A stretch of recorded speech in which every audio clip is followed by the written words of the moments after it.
Well, welcome everyone. My name is Monica Grable, and I am the Arts Education Director here at the Montana Arts Council.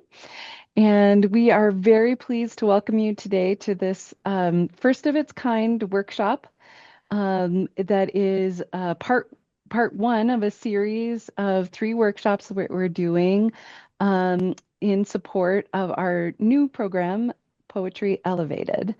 And this is an opportunity for high school students around the state to work on their original writing with support from poets from around the state and from staff members of the Montana Arts Council. And one of those staff members is our newest, Kaisa Edie, who is a wonderful poet located in Great Falls and thankfully for me, our current Poetry Out Loud outreach coordinator. Um, and we are also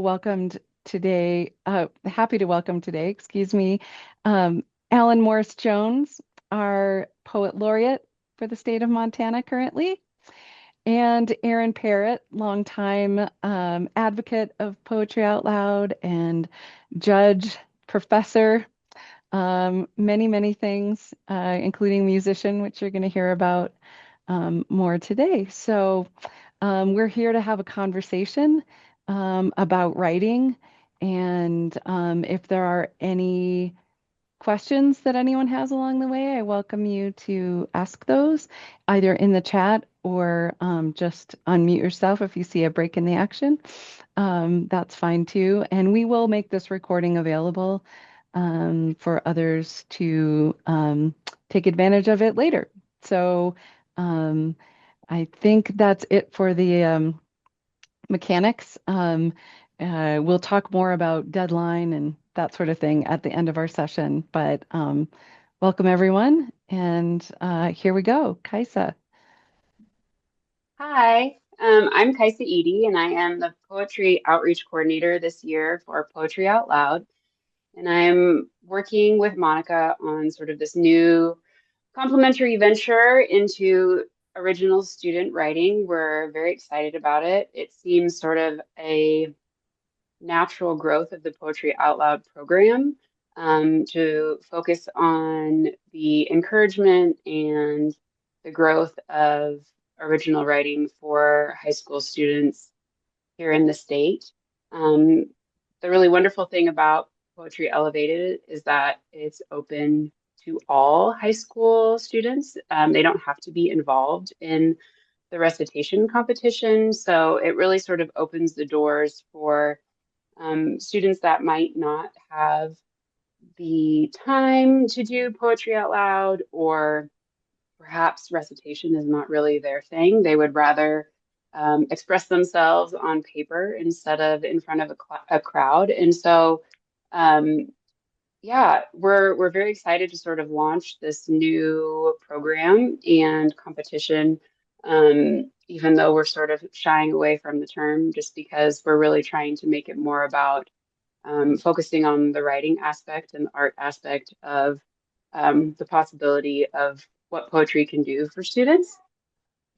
Um, if I mute spontaneously or freeze, it is because I have a group of people upstairs who are watching themselves at the moment. So I apologize in advance if I disappear for a few seconds because the oldest person upstairs is 11. So, um, I am very excited to welcome both Alan and Aaron. Aaron is sort of my segue into Poetry Out Loud last year. And, I did a regional judging and then state judging, but at regionals, Aaron told me Poetry Out Loud was going to change my life and that it would be something that I I would hold dear to my heart, and he was not wrong. It absolutely did change my life. It was really quite inspiring and magical to watch students sort of put themselves out there and really inhabit and live inside poems that they hadn't written. And so I'm very excited to have a chance to talk with Aaron and Alan. I'm also very excited and thrilled to talk with. We haven't met in person. This is sort of our first face to face, but we Mhm. have had a brief conversation.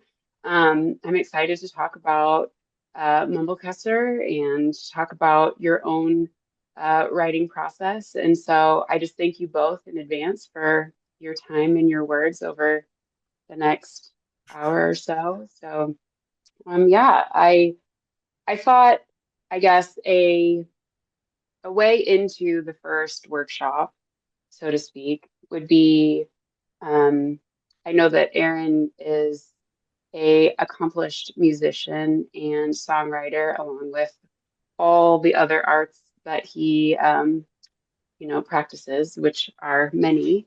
Um, and then also just having read Mumblecusser, is to talk about sound or how we approach poetry through sound or how we get there.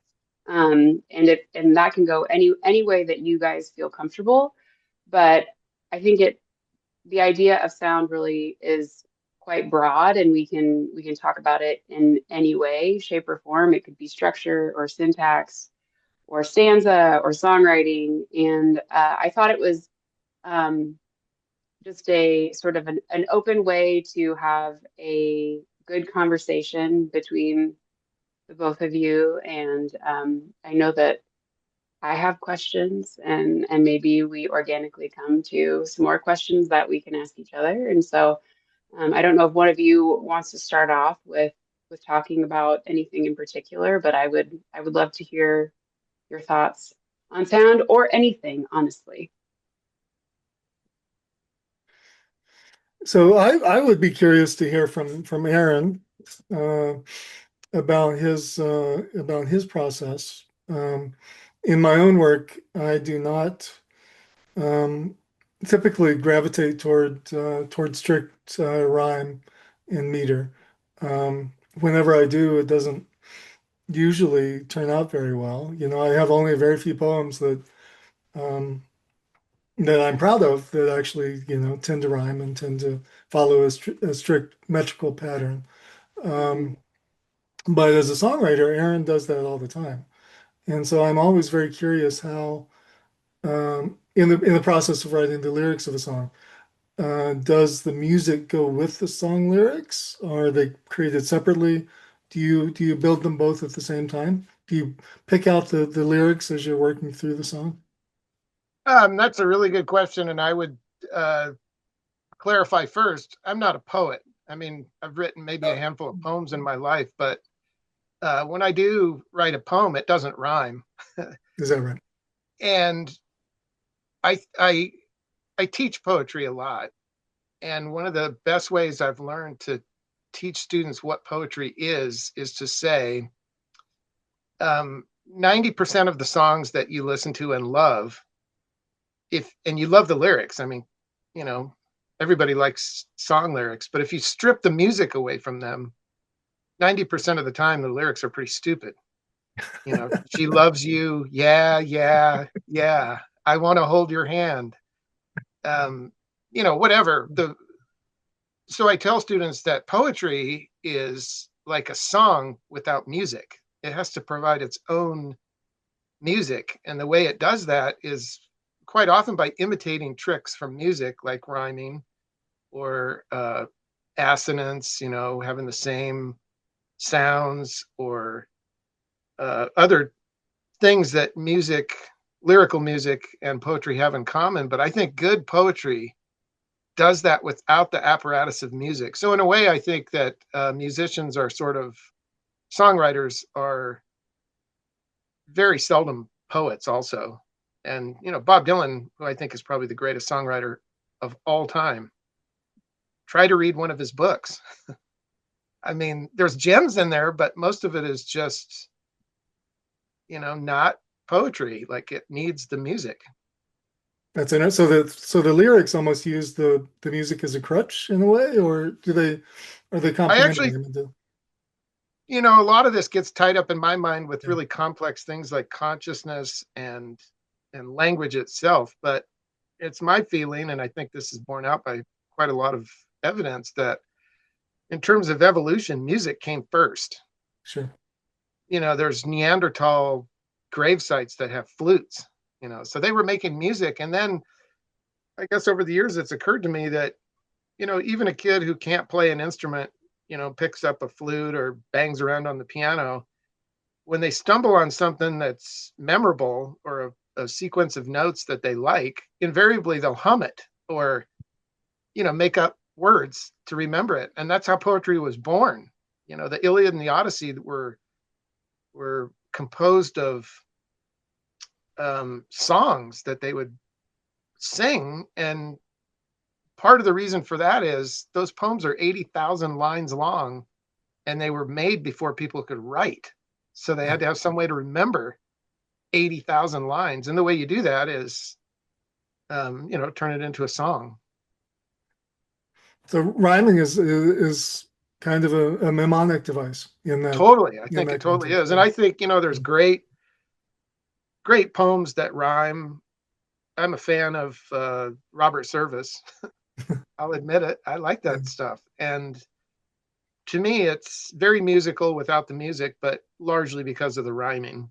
And it's also, funny. It's got a kind of cool sense of humor to it. So for you, do the music and the lyrics come together, or does one precede the other? I would say most all of the time the lyrics come first, and then I force it into some melody or other. I mean, really, truth be told, I don't think I'm that musical of a person either, and I play country music because it's pretty simple. Um, but yeah, I'll write some lyrics and then make a song out of it.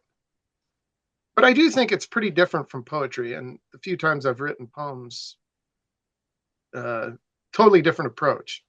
Yeah. What about you? You're a musician also, so. Well, I can read music, but I can't write music to save my life. So show me a Mozart piano sonata, and I can stumble my way through it. But I'm not any sort of an expert, and that's not where my creativity lies. So, Yeah, yeah, um, but I do find that in the rhythm of the language, um, and certainly in the alliteration of certain words, that there is music within the language totally. itself. So I pay attention to that. I look for a pleasing combination of words. I look for a pleasing line. Especially almost everything I write is free verse. But that's not to say that it's unstructured. So you look for you look for strategic line breaks. You look for strategic pivots within the poem. Here's an idea. Here's an idea. Here's an idea.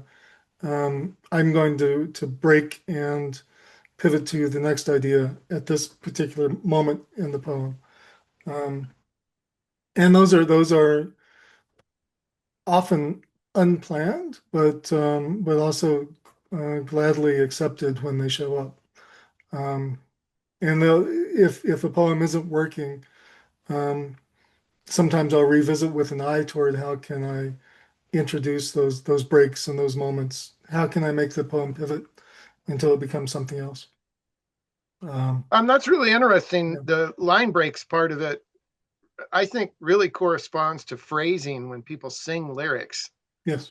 and that, putting the caesura or the pause in certain places really changes the meaning of the song. And I'm trying to think of a good example, but any song that somebody else covers invariably has their stamp of phrasing on it, and it Yeah. sometimes is really great and better than the original, and other times it's worse. But I think it's connected to the whole line break. Yes. I agree with that for sure. I do Do think you? that's true. Oh, I'm sorry. Go I ahead, was Chris. just going to interject really fast because I think there's this interesting sort of parallel between the songwriting and writing poetry where you have a stanza versus a verse or a chorus or a bridge, and how that might, I guess, structure or show a reader or a listener how the the story or the poem is progressing. Um, and it's interesting to hear you, Alan, talk about um, line breaks and intentionality, because I do think after reading Mumblecusser, you have a knack for repetition within poems. There are certain phrases or words that sort of act as guideposts along the way. Um, but I did notice that you you are definitely a free verse poet for the most part, and especially in this book, but you also tend to be a one stanza poet. There are a big chunk of your poems in this book are one stanza. And so I'm just wondering, um, I guess for you, when you read aloud from your book, um, how that sort of influences your own natural pauses, because there aren't, for a lot of the poems, big breaks as far as going from stanza to stanza. And so do you rely on your syntax and your sentence structure more, or do you rely on your line breaks more to sort of um, direct the listener, I guess, if they didn't have the poem in front of them? So it's interesting you would mention reading the poem aloud. That will almost always be a part of my creative process, especially as the poem is coming close to being done. I will read it aloud to myself. Um, if there's somebody else in the house, I'll close the door just so I don't sound like a crazy person. But I will read the poem aloud. Um, and very often that experience will then change the structure of the poem. If there is not an argument for stanzas, for stanza breaks, for extra lines, for pauses between ideas, between the lines, um, then it becomes an affectation in my mind for my own work. So I write a poem. It may have five different distinct stanzas at the beginning. I read it aloud, and I don't see a reason for those stanza breaks. It flows naturally from one line to the next. At that point, then I just, for lack of a better word, I squish it all into one, long poem, one long stanza. Otherwise, once I'm conscious of it, once I'm aware of it, then it becomes an affectation. It's like I don't need this particular frill on this poem, if you will. Let me just say what I need to say, and then I'll lay it all out there in one big chunk of text, right? So the experience of reading aloud very often will shape the structure, at least on the page of the poem, for sure. And the fact that there is a line break does not necessarily connote that I want the reader to pause, especially if they're reading it aloud. Um, it just means that well, it can mean several things. It can mean that here's the end of an idea, or here is a place where I would like you to um, suggest that I'm suggesting that there may be several different ways of reading this particular word or this particular idea. I want the next line to take you a little bit by surprise, right? So, um,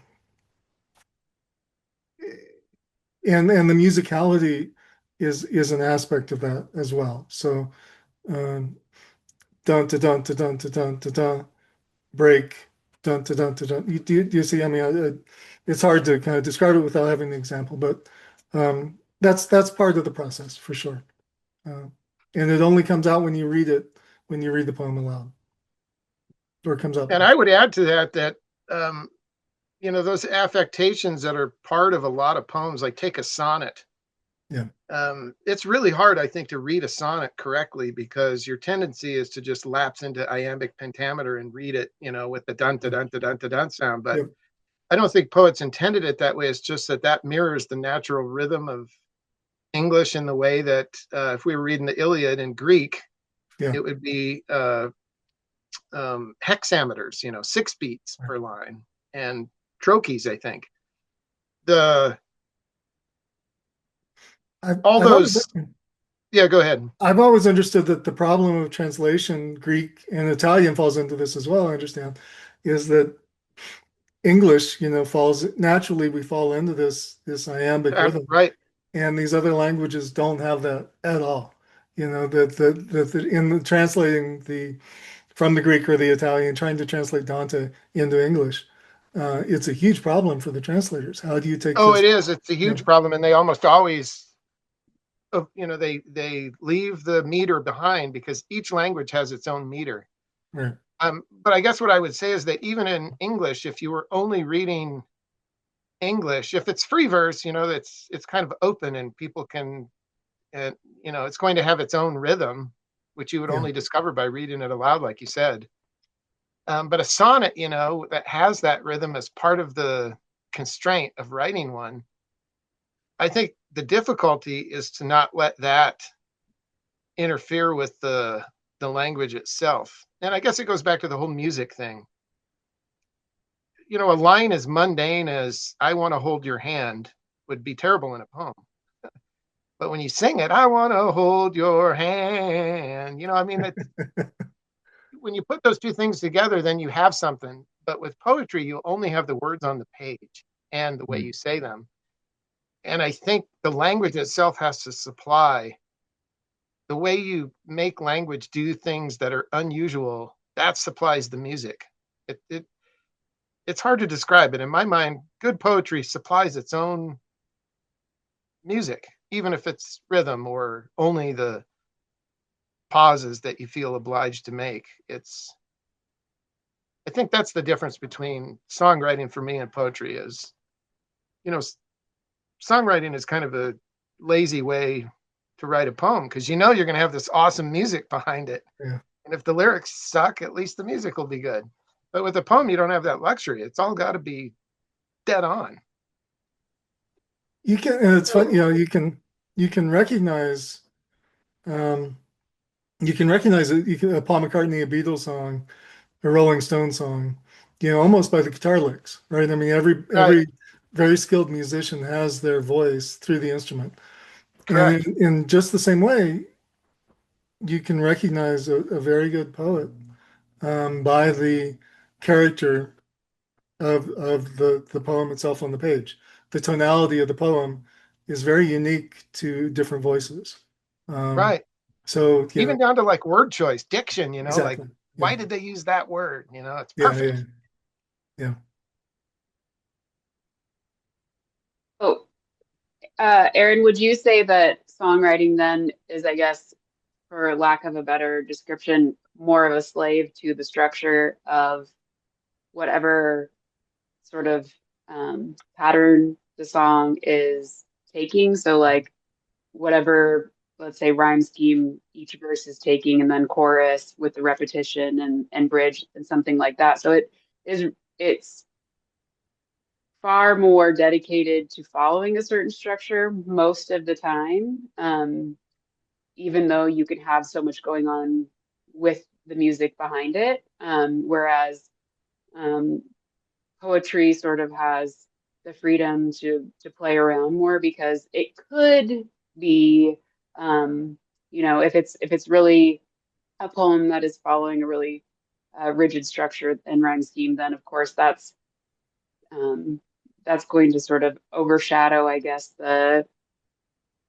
freedom it might have. But even then, you can still play with, enjambment or where your syntax breaks and things like that. Would you say that songwriting, even though um, might seem simpler language wise occasionally, that it's actually more dedicated to structure or a more rigid structure, so to speak?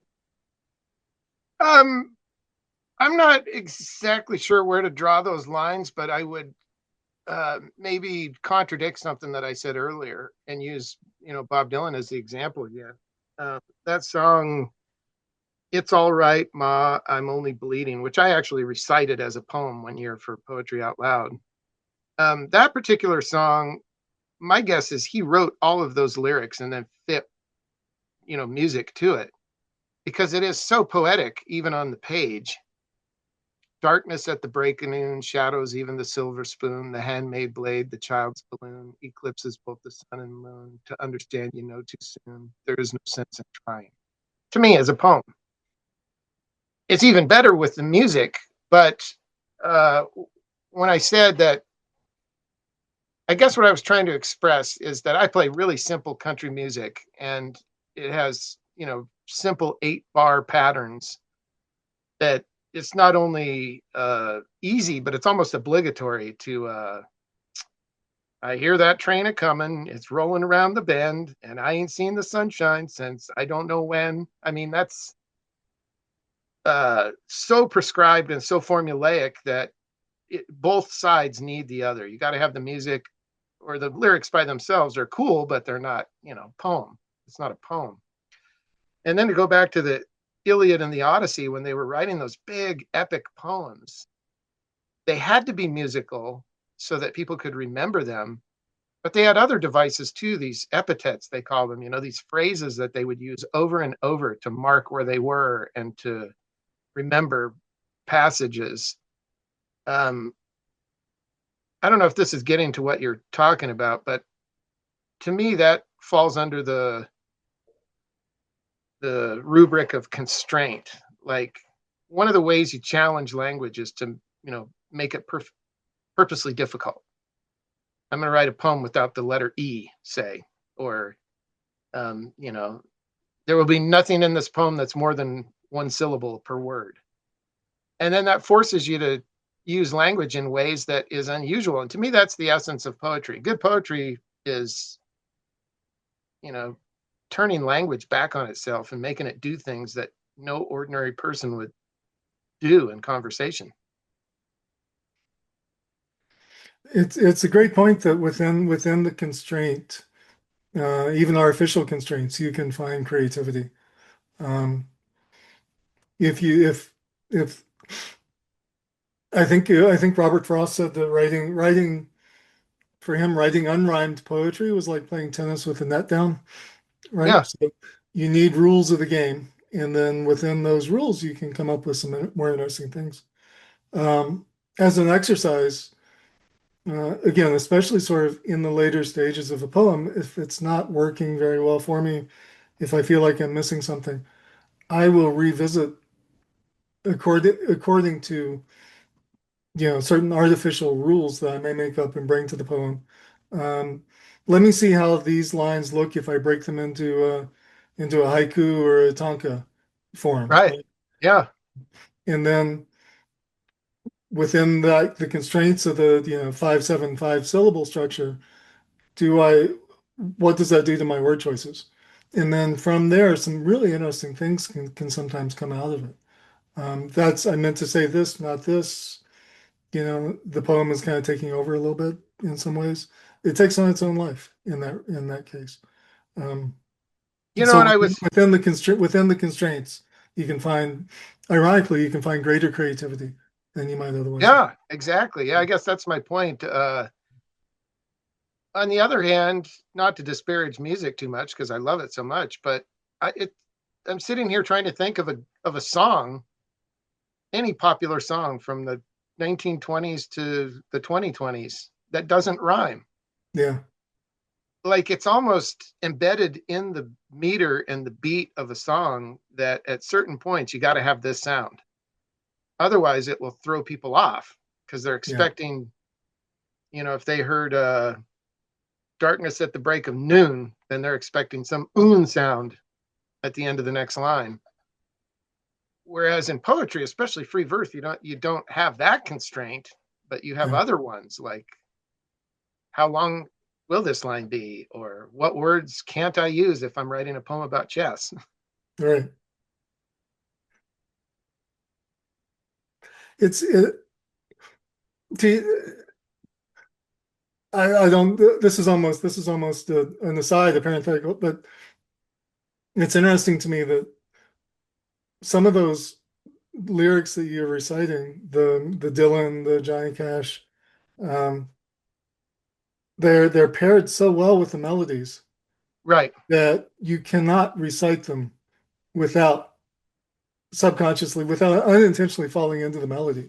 You can't recite, Johnny Cash without singing the song, in some ways. I mean, And they're paired so well together, you know? that weird quirk of consciousness can get you in trouble because I love Emily Dickinson. I've always thought she is one of the greatest poets ever. You bet. But once somebody told me that any of her poems can be sung to the tune of the Yellow Rose of Texas, it kind of ruined it for me because I could not stop for death. He kindly stopped for me. But I guess that's where they I heard the collide. fly buzz before I died. Yellow. That's fantastic. See, I ruined it for you I now. love that. Yeah.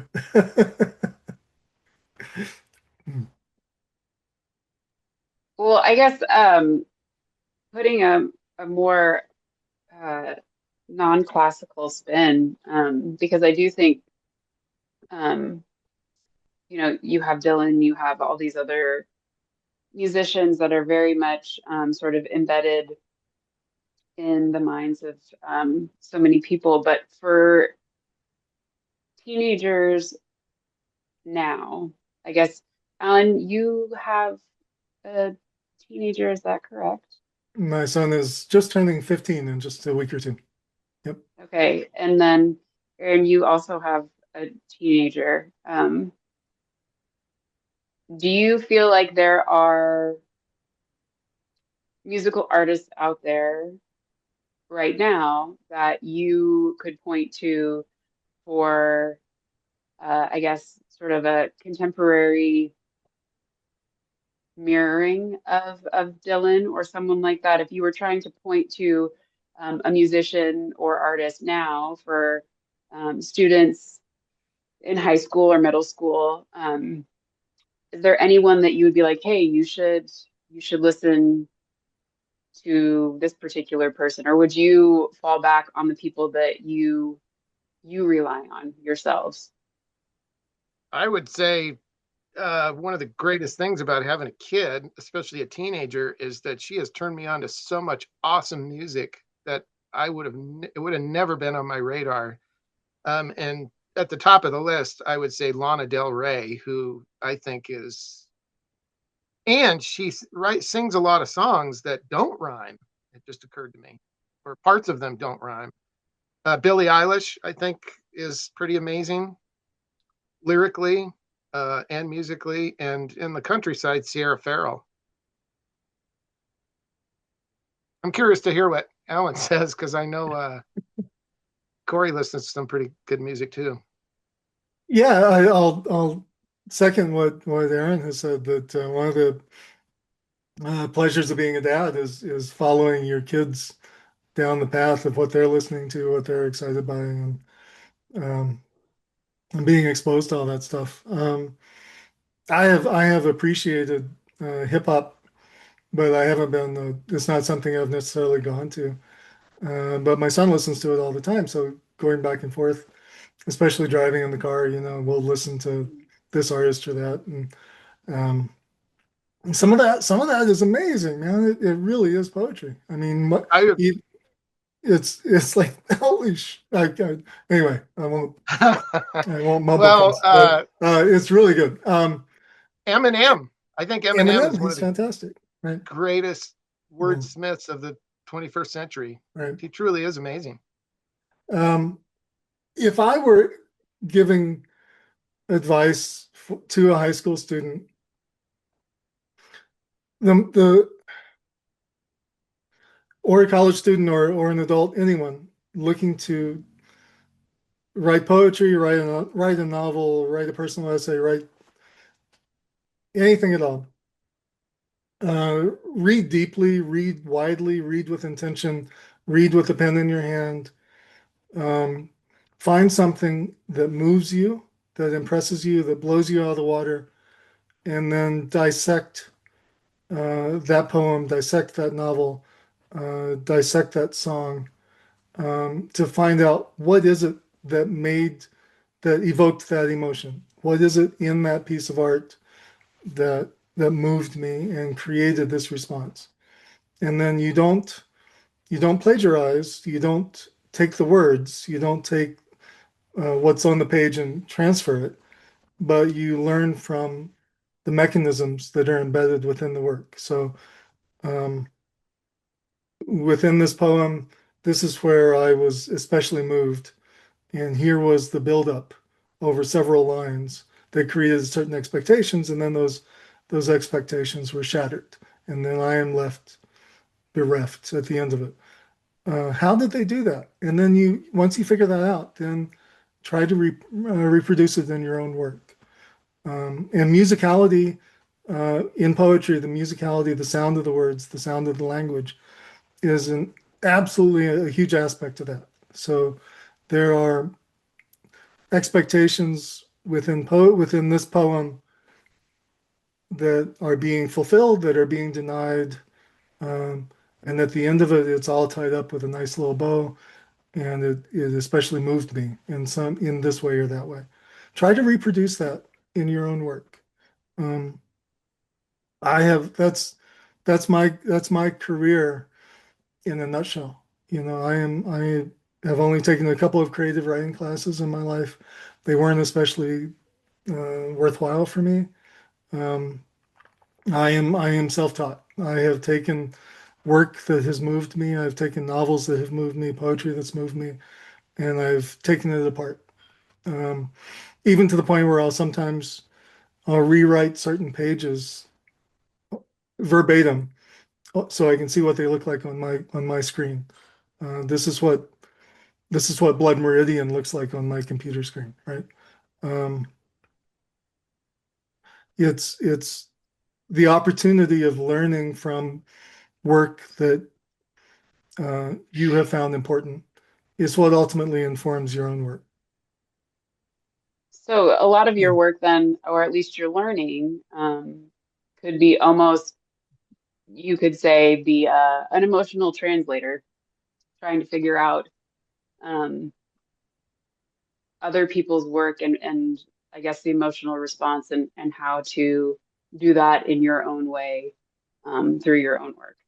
So, um, Translator also sort of um, not to shortchange inspiration, but there's a mechanics to it. There's a mechanical approach. So take a poem apart the way you would disassemble a VW engine, right? These are the constituent parts, and this is how they fit together, and this is what makes it work. Um, and then I can, having understood how this poem works, I can take that understanding and bring it to my own work, if that makes sense. I have to echo something Alan is saying here. There's an awesome book that I discovered way too late. I was in grad school when I found it, but I think a big mistake I made as a teenager, and here's my advice to high school students. Two mistakes that I made in my youth. One is I would get wrapped up in the meaning of a poem. Like, what does this poem mean? And then I discovered this book in grad school called How Does a Poem Mean? And it gets to the heart of what Alan's talking about. It doesn't really matter the meaning. Everybody's going to take a different meaning. But if you can analyze how the author pulled it off and reverse engineer it, as they say, Yeah. then you're going to be your own writer. And the second mistake that I made, I think, in my youth was to think of literature and poems as either good or bad. And I would, divide the world up into the stuff I liked and thought was great and all the crap everybody else was reading. And it was only later in life I realized that it's a much richer way to approach any literature to focus on the interesting stuff. And even music that I listen to on the radio now that I would, never go out and buy or download, I listen to it because it almost always has something interesting in it, and that's a much richer world to explore. What's interesting, not good, bad, those are just value judgments and you can't really argue about them. But I think focus on the interesting and reverse engineer what you like. If a poem is good enough to be published, uh, there's almost always something to learn from it.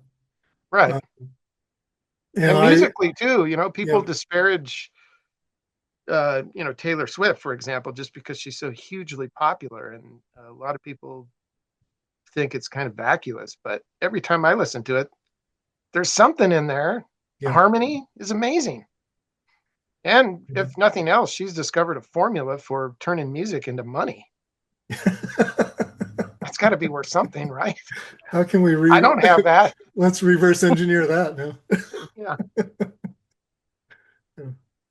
I'm wondering, Alan, if you have a poem that you brought with you today that you have handy that maybe relates to this conversation, or even if it doesn't, um, I don't I don't want our time to be up before everyone has a chance to hear one of your poems. And Aaron, similarly, while he's thinking about that, if you have more singing to share with us, maybe even uh, You your want me own to? song. I could read a poem, or not one of mine. I could Yeah, read an Earl yeah, Craig poem, or I could go get my guitar and sing a little ditty.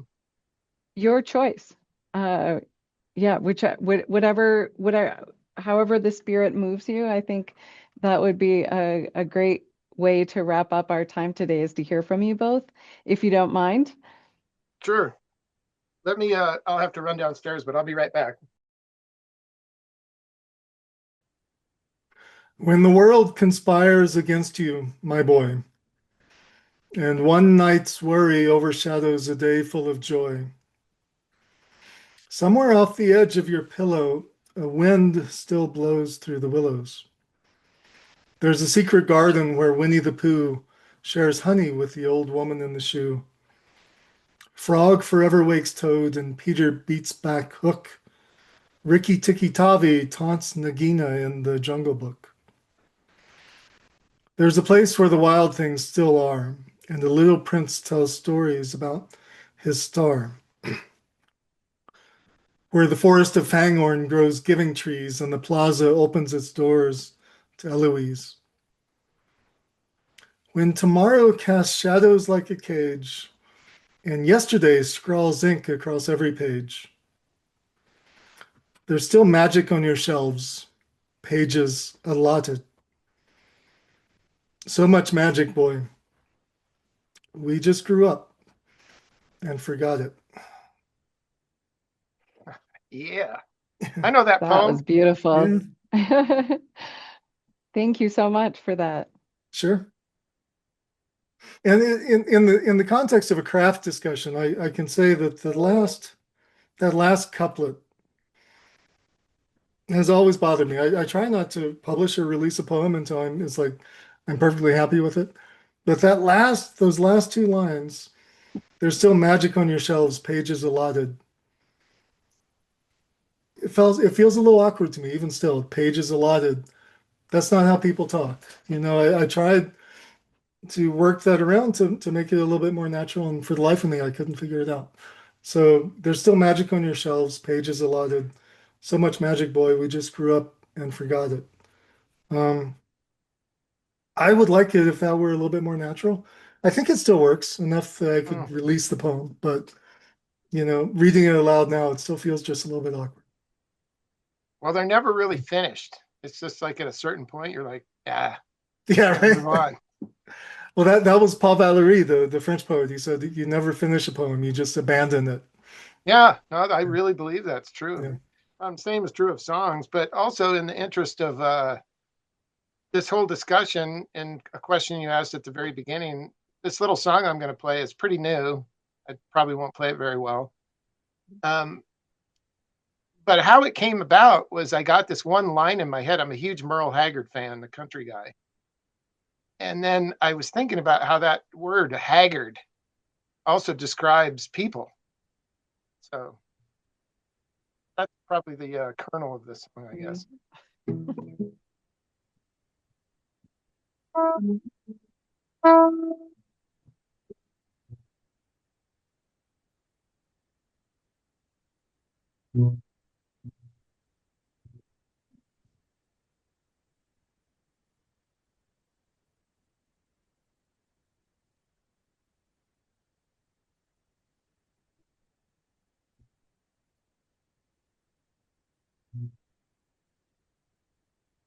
Crossed into Wyoming, wondering why I'd come.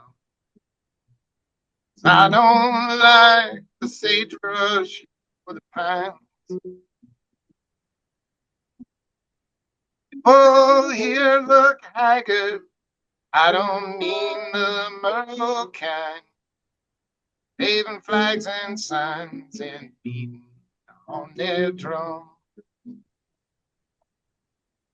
My rocking chair lies broken on the lawn. And I guess it's time that I was moving on. Was too poor to pay attention, too slow to count the ways. Mother always said I was a rake.